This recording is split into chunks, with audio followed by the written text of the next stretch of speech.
At Hakai, we tell stories about coastal science. And to do that, we need quality footage of life in our oceans here in British Columbia. For our team of experts, that means freezing cold winter dives, tricky conditions, and of course, a few adventures along the way. This year, we're taking you behind the scenes as we plan and execute a trip to Quadra Island, where we spend a few days collecting underwater footage in Discovery Passage. Hey everybody, and greetings from sunny Arizona. I'm on to my next shoot already, but we got so many questions on social media that we just wanted to take a quick minute and answer some of those for you.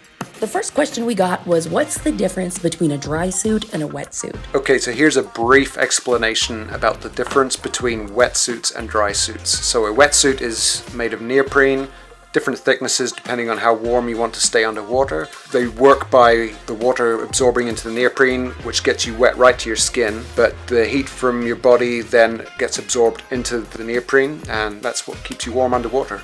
A dry suit, on the other hand, is looser fitting than a wetsuit. You wear base layers underneath, that's what keeps you warm. Around here, everybody dives with dry suits because it's just too cold to be diving all the time in a wetsuit, although you could. It's just not as comfortable.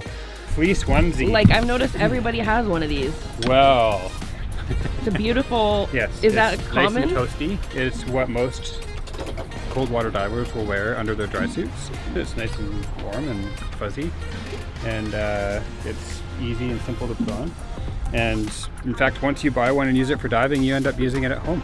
Around the house, eating cereal. You know, nice. Wake up on a Saturday morning, watch cartoons in your onesie. The next question we got a lot was, how does the underwater camera housing work? This one is the 5D3 housing. And it's actually really quite amazing. It looks like the internal workings of Iron Man's suit. All these little levers, and it's kind of like steampunk.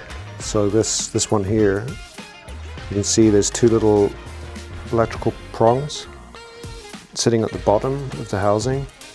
So if I were to switch this on, which I do here, there's an LED that lights up, and this little thing here is a pressure. This is a valve that you suck air out and you make a vacuum.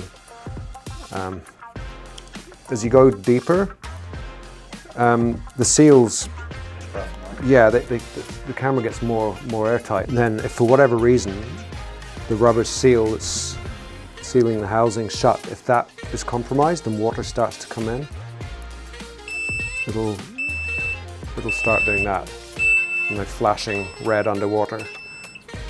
And that's your sign to boogie up to surface as quickly as you can. Hopefully you're not at like 100 feet and needing to do a decompression stop, because if you were, your camera would probably be toast. What did the Topside crew do while the divers were underwater?